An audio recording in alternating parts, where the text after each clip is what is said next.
Austria वाले हिस्से में समुद्र तल से 1600 मीटर ऊंचाई पर दुनिया की सबसे बड़ी बर्फ की गुफा है, दी वेरफेन आइस रीजन वेल्ट। जर्मन भाषा के इस नाम का मतलब है बर्फ में रहने वाले दैत्यों की दुनिया। हर साल फ्रांस राइन स्टाडलर और उनका दल यहाँ बर्फ का मुआयना करता है। गुफा में कपकपाती ठंड और घुप अंधेरा है। उनके हेडलैम्प की रोशनी धीमे धीमे एक जादुई दुनिया दिखाती है। बर्फ की इस गुफा को 19वीं सदी में एक खोजी यात्री ने ढूंढा, मगर वह इसके भीतर बहुत आगे नहीं जा सके। दशकों बाद बर्फ पर चलने वाले खास जूतों और कुल्हाड़ियों से लैस एक खोजी दल ने गुफा में आगे की यात्रा की। 1913 बर्फ की इस विशाल दीवार पर वियना के एक गुफा शोधकर्ता ने 2 सहकर्मियों के साथ 1913 में चढ़ाई की थी। ऊपर पहुंचने के लिए उन्हें बर्फ में 140 सीढ़ियां बनानी पड़ी थी। उन्हें जो दिखा वह उम्मीद से कहीं ज्यादा था। गुफाओं की बड़ी श्रृंखला दिखी जो विशाल मूर्तियों जैसी दिखने वाली बर्फ की शानदार रचनाओं से भरी थी। मगर ये बनी कैसे थीं? चूना पत्थर की गुफाओं में दरारें हैं।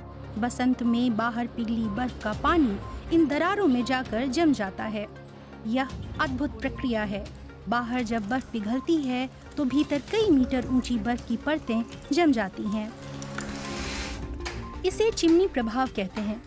गुफा के गलियारे और दरारें निचले प्रवेश द्वारों से पहाड़ की ऊंचाइयों तक एक कड़ी बना देती हैं। सर्दियों में जब गुफा के अंदरूनी हिस्से के मुकाबले बाहर ज्यादा ठंड होती है तो इन खाली जगहों से होकर गर्म हवा ऊपर उठती है और बाहर निकल जाती है, जैसा चिमनी में होता है। इसी दौरान सर्द हवा नीचे घुसकर गुफा को ठंडा कर देती है। इसीलिए गुफा के केवल शुरुआती 1 किलोमीटर में ही बर्फ जमती है। गुफा के बाकी 40 किलोमीटर दायरे में बर्फ जमने लायक ठंड होती ही नहीं है। 2018 में यूनिवर्सिटी ऑफ इंसब्रुक के जलवायु विज्ञानी क्रिस्टोफ श्प्योटल और उनके सहकर्मी ग्रेबिएल कोल्टाई ने इस संभावना पर शोध शुरू किया कि बर्फ की यह गुफा पहले और बड़ी थी।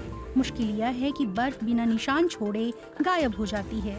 फिर भूवैज्ञानिकों को जमीन पर बने पानी के छोटे गड्ढों में छोटे क्रिस्टल मिले, जो कहीं और पिघली पहले की बर्फीली सतहों द्वारा छोड़े गए थे। श्प्योटर और कोल्टाई को ऐसे ही क्रिस्टल वेरफेन की विशाल बर्फ की गुफा में भी मिले। वो छोटे कैल्साइट क्रिस्टल हैं जिन पर लंबे समय तक ध्यान नहीं दिया गया।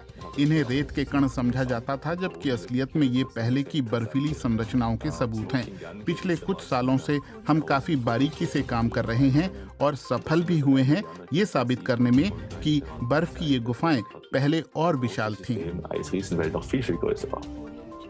बर्फ के ये क्रिस्टल बस इतना नहीं साबित करते कि यहाँ पहले बर्फ होती थी, बल्कि ये उसका समय काल भी बता सकते हैं। पिछले हिमयुग में यह गुफा ज्यादा बर्फीली थी। हमने साबित किया है कि पिछला बड़ा भूमिगत हिमाच्छादन करीब 12,000 साल पहले हुआ। अगर मैं उस समय गाइड होता और पर्यटकों को गुफा घुमाने लाता तो वो यात्रा आज के मुकाबले 5 गुना ज्यादा लंबी होती।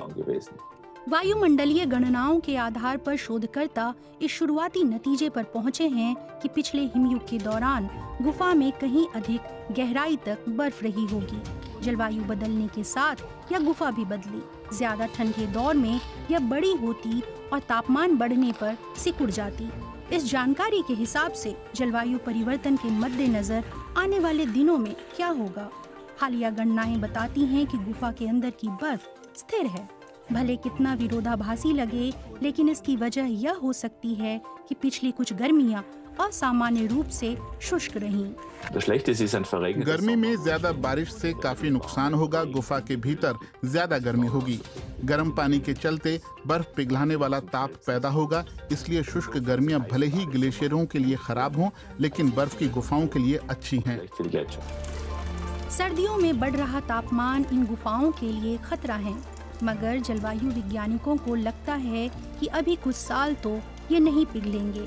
वैज्ञानिक और पर्यटक इस शानदार कुदरती करिश्मे को अभी कुछ और साल देख सकेंगे।